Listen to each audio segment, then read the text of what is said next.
Well, as your proverbial pessimist on here on YouTube, there are finally two items to report today, which are actually good news.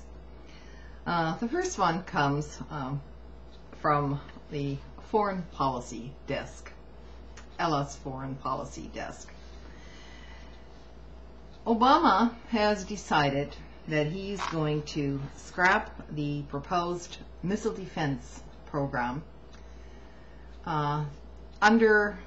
in the beginning stages of its implementation at this point, in regards to a missile defense shield in Europe, in Eastern Europe, that is.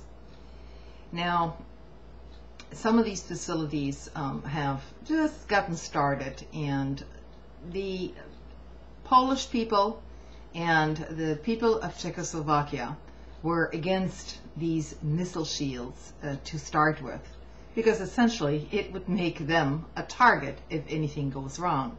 Now, their respective governments, of course, felt otherwise.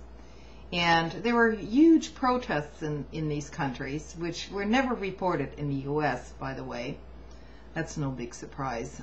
But this missile defense shield stuff has now been halted by Obama. And I am very relieved to hear this, because it will most certainly ease some international tensions, not only with Russia, but also with China. And as many scientists have already pointed out, this missile defense shield is, for one thing, it's not even proven that it will work. For another thing, it is a huge defense spending item, which will cost billions and billions of dollars if it were to be implemented. This for a program that's not even proven to work.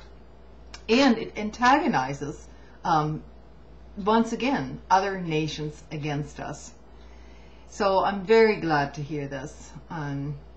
It will ease some tensions. It will make some of the Eastern European governments, who were just all in favor of Bush and Cheney, look like fools, of course, which is also a good thing. From my domestic desk here, another piece of good news. This is not quite final, but a judge has, a very high-placed judge, has just rejected the settlement over the Merrill Lynch bonuses. Giving voice to the anger and frustration of many ordinary Americans, Judge Jed Rakoff issued a scathing ruling on one of the watershed moments of the financial crisis: the star-crossed takeover of Merrill Lynch by the now struggling Bank of America. Judge Rakoff refused to approve a $33 million deal that would have settled this lawsuit filed by the Securities and Exchange Commission against Bank of America.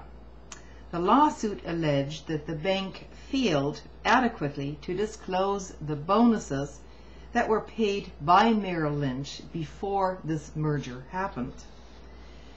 And I checked into it a little bit further and actually printed out the entire legal brief by this judge, and here it goes. Or, it's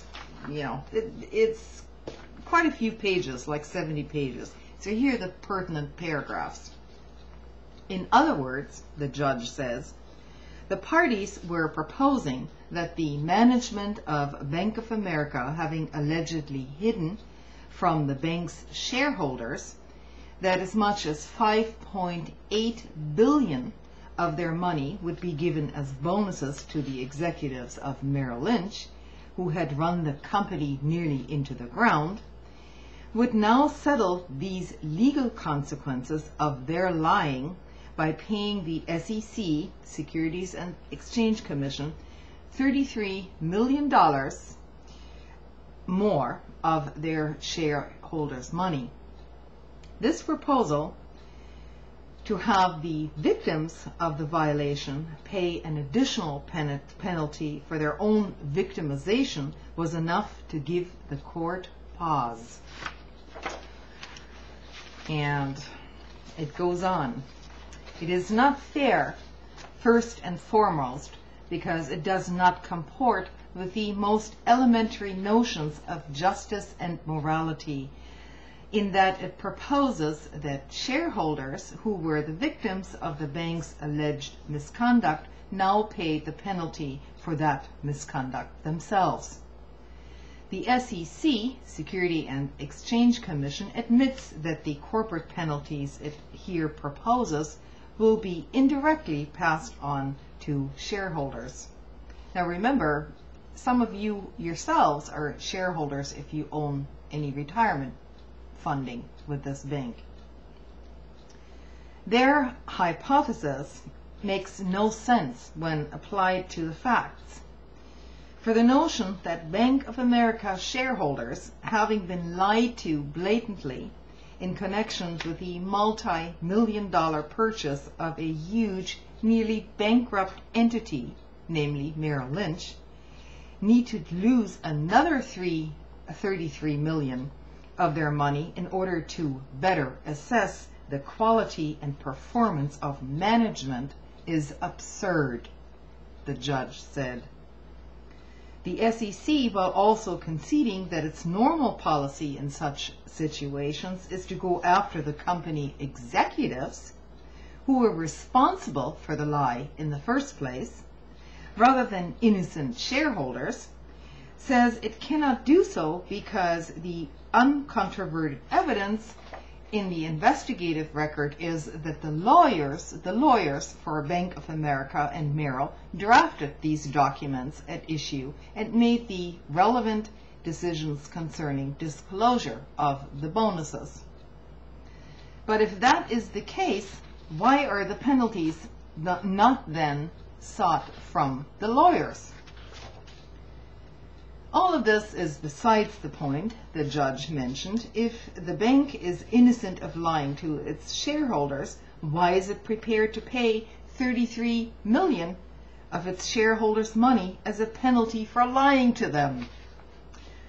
It's one thing for management to exercise its business judgment to determine how much of its shareholders' money should be used to settle a case brought from former shareholders or third parties. It's quite something else for the very management that is accused of having lied to its shareholders to determine how much of those victims' money should be used to make the case against the management to go away. I'll leave you with that. Good night.